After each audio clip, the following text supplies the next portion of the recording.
Supreme কোর্টের কয়েকজন বিচারপতির বিরুদ্ধে ওঠা অভিযোগ তদন্তের নির্দেশ দিয়েছেন রাষ্ট্রপতি মোহাম্মদ শাহাবুদ্দিন। আগামী সপ্তাহে তদন্ত কার্যক্রম শুরু করবে সুপ্রিম জুডিশিয়াল কাউন্সিল। সোমবার বিকালে এই তথ্য জানিয়েছে সুপ্রিম কোর্ট প্রশাসন। গত 15 ডিসেম্বর বেশ কয়েকজন বিচারপতির বিষয়ে রাষ্ট্রপতির কাছে তদন্ত প্রতিবেদন পাঠানো হয়। সংবিধানের 96 অনুচ্ছেদ অনুযায়ী অভিযুক্ত বিচারপতিদের বিরুদ্ধে তদন্ত করে supreme judicial council.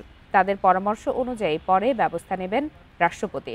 Supreme court প্রাঙ্গণে 16 অক্টোবর বৈষম্য বিরোধী ছাত্রদের কর্মসূচিতে আওয়ামী লীগ সরকারের হয়ে কাজ করা বিচারকদের পদত্যাগের দাবি তোলা হয়। এরপরই হাইকোর্ট বিভাগের 12 বিচারপতিকে অনিয়ম, অসৎ আচরণ ও দুর্নীতির অভিযোগে বিচারিক কাজ থেকে সরিয়ে ছুটিতে পাঠানো হয়।